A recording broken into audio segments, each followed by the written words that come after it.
What I hope to take place today is a total transformation of their view of reading.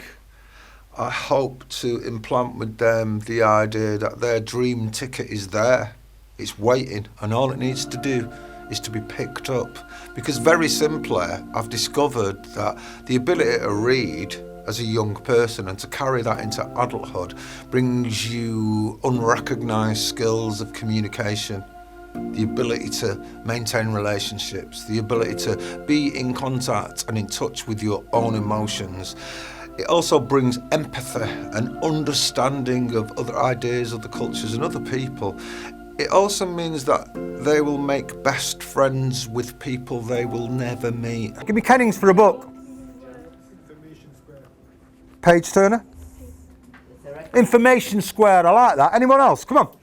Did you really say it's a rectangle to him in an effort to sort of like... No, but it doesn't matter, mate. What we do is we encourage him. When he does good, we say good. Yeah? Carry that on through life. They will have messages and information, advice and help by fictitious characters. The main aim of today, for me, is to use poetry as a tool to get young people to recognise that the gift is there. They simply need to pick it up.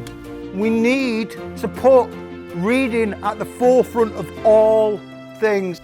So as you can see, the workshops are mainly based upon fun. I think the most important thing to do when working with young people is to make the priority fun.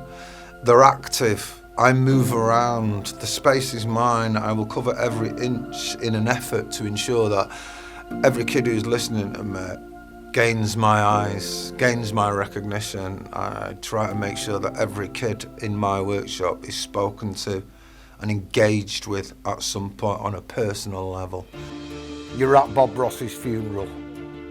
Bob Ross is great. He painted till he died. R.I.P. Bob Ross. Manchester is great. Football fans screaming with joy. England is winning the Euros. Round of applause. Welcome to Rusholme. What a beautiful mess. This is Asia Town, South Manchester, or is it Central now? We can buy the most exotic fruits and vegetables, half cows, and in the evening the place is heaving. There's about 1,000 restaurants to fill, poppadoms, madras and water, then you're quickly shown the bill. But behind this tacky facade, little Johnny's playing in his 10-foot yard. The workshops, as you could see, are pretty much off the cuff, based upon what I feel the room is giving me. What's the vibe of the room? What does the room feel like? The poems that I perform, I don't have a list of poems that I write down saying I'm going to do this poem, then I'm going to do this poem.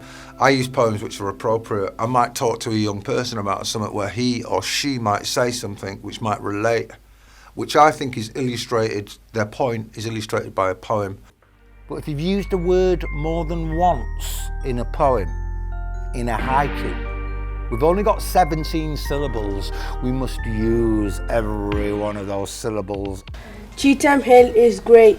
Phillies hits different at night. I love football too. That's why I've got a massive sack of poems in here which I draw from, so that each student feels that they've had almost an individual workshop laid out for them. Cheetham Hill sunshine. A rich community will always love it here.